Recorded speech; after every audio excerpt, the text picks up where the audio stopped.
Mecánica. Según un estudio elaborado por Déficit Cero, el plan de emergencia habitacional impulsado por el gobierno va a priorizar algunas regiones de la zona norte del país, aumentando la entrega de subsidios, los cuales disminuirían considerablemente la zona sur. Vamos a conversar más al respecto. Ya estamos aquí en el estudio con Sebastián Bowen, director ejecutivo de Déficit Cero. Sebastián, muchas gracias por acompañarnos. Muy buenos días. Muchas gracias a ti, Nicolás, por la invitación.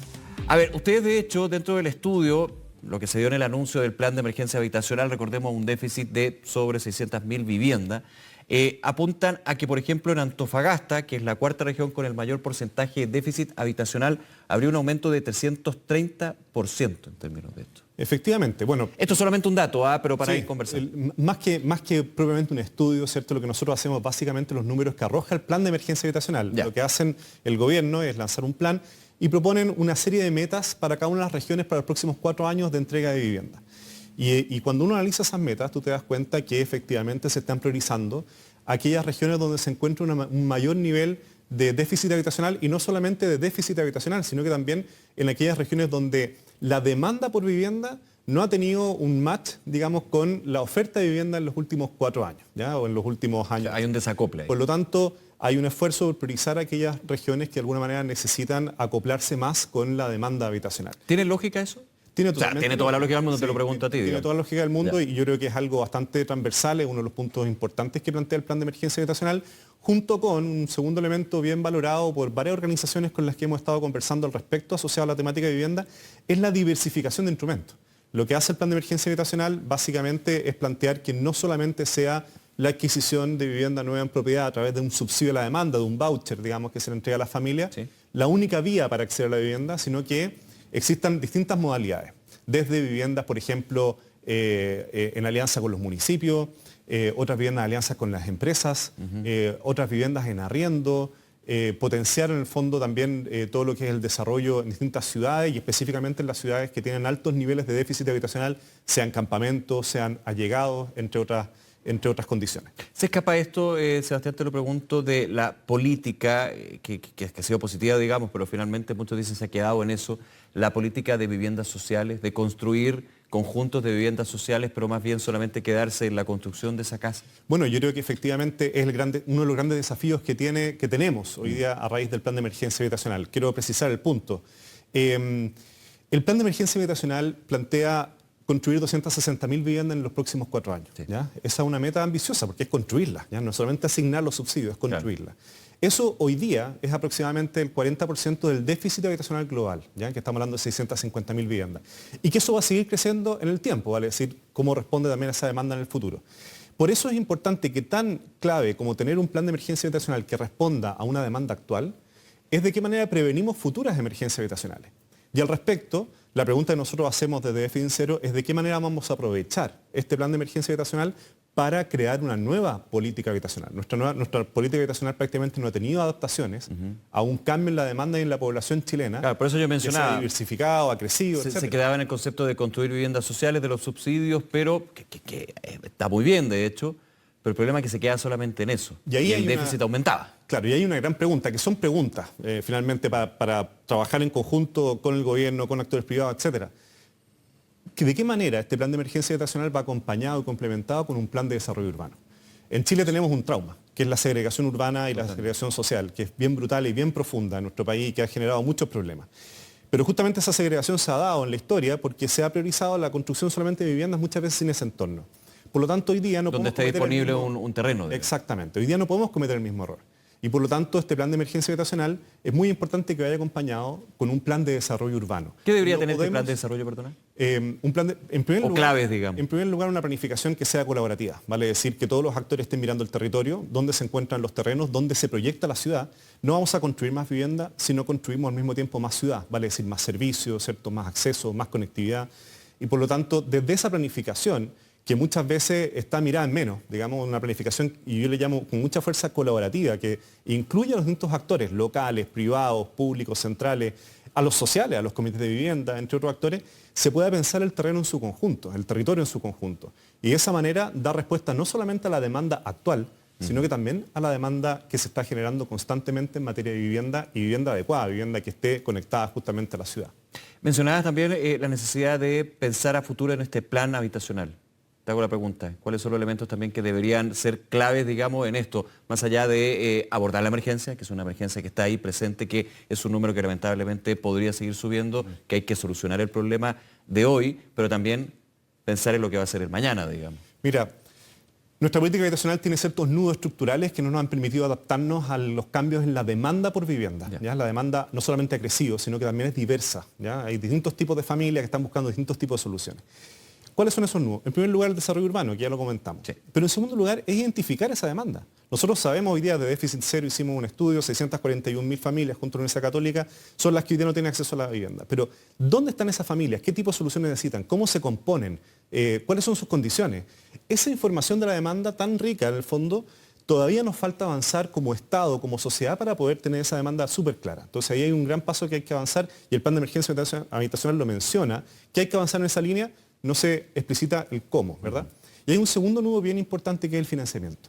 El plan de emergencia habitacional plantea 340 millones de UF en los próximos 4 años. Es un aumento, por ejemplo, si uno comparara anualmente, de más del 71% en comparación entre el presupuesto de este año que se plantea con el del año pasado. ¿Ya? Es un aumento considerable. Sí, claro. Por lo tanto, no va a salir únicamente de deuda pública, con todos los desafíos que tenemos hoy día en el país. ¿Cuáles son los mecanismos para poder levantar los recursos y la inversión necesaria para todas estas viviendas de ahora y del futuro, que incluyan, ¿cierto?, la participación de actores privados y también de las propias personas, además del actor público a través de los subsidios?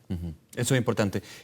Tú mencionabas también el punto de, yo lo interpreto así, dime si estoy en lo correcto, de ampliar el abanico de oportunidades para la oferta de vivienda. Sí. Y en eso también el plan de emergencia considera lo que es el arriendo a precio justo, a justo precio, digamos. ¿Cómo lo ven ustedes de déficit cero? Yo me tuve la oportunidad de conversar aquí justamente con el ministro Carlos Montes sobre ese tema en particular. Yo le preguntaba un tema que me interesaba bastante.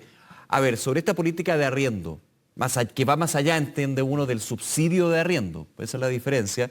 Esto podría ser abordado, por ejemplo, o administrado por otra entidad y no solamente por el gobierno, digamos. Por ejemplo, cooperativas, por ejemplo. Hay un tema abierto.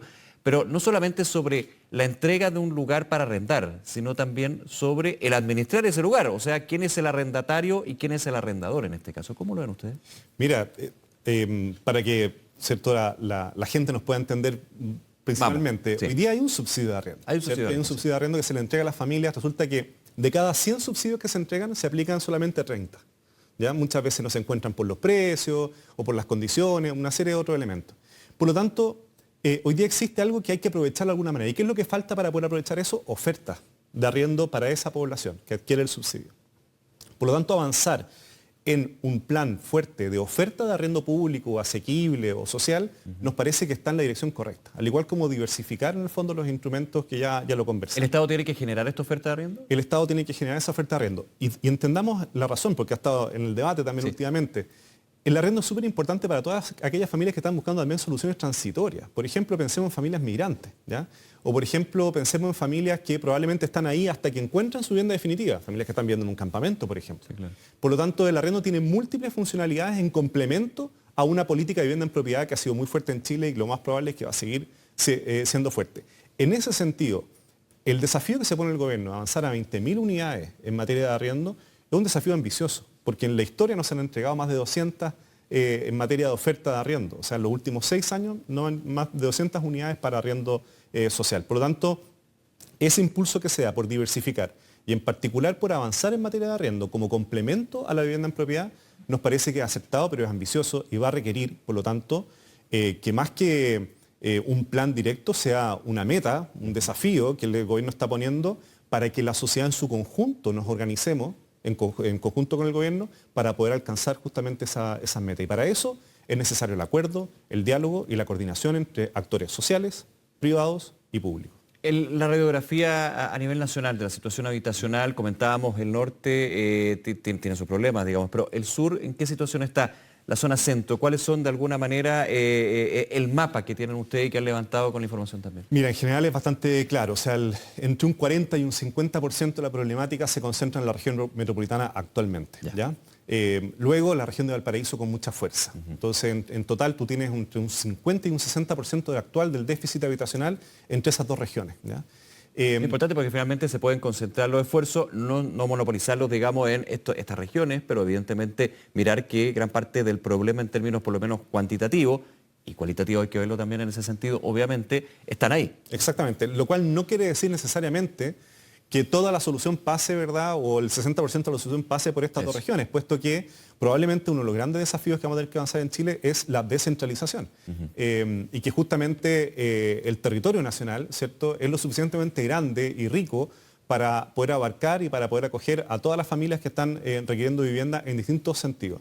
Luego hay un foco bien importante hacia el norte, la región de Antofagasta, ¿cierto?, la región de Atacama, la región de Tarapacá, con mucha fuerza, Iquique, Alto Hospicio, con mucha presencia de campamento, ¿ya? Y hacia el sur uno encuentra principalmente en las grandes urbes, estamos hablando de ¿cierto?, la zona de Biobío, el Gran Concepción, también en la zona de Puerto Montt, con una incidencia más fuerte en las viviendas con alta precariedad, que finalmente son una vivienda con muy mala materialidad, ¿verdad? Por eso me refería también a lo cuantitativo, pero también hay que mirar el problema desde lo cualitativo, porque pueden haber familias que tengan un techo, pero con una calidad muy por debajo de lo mínimo, digamos. Y para hacernos una idea, Nicolás, cuando hablamos del déficit habitacional, son las familias que no tienen vivienda, así de simple. Sí. Y esas familias, más o menos, un 42% de esas familias son familias allegadas, ¿ya? Un 36% son familias hacinadas, vale decir que en la casa hay más de 3 o más personas por habitación, ¿ya?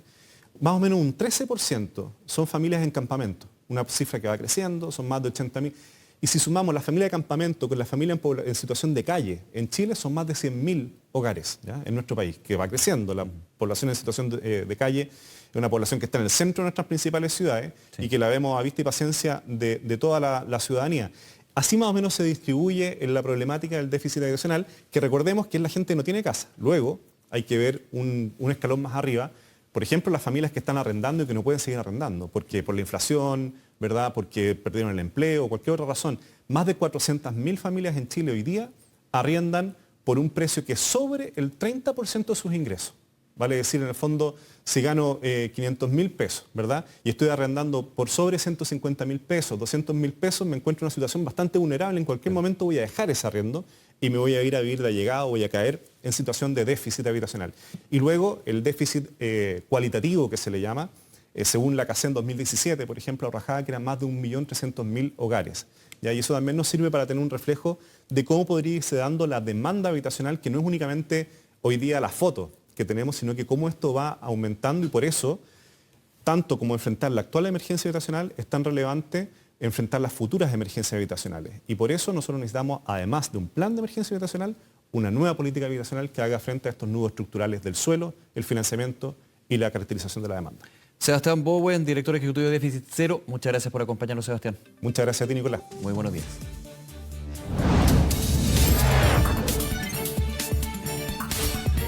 Internet.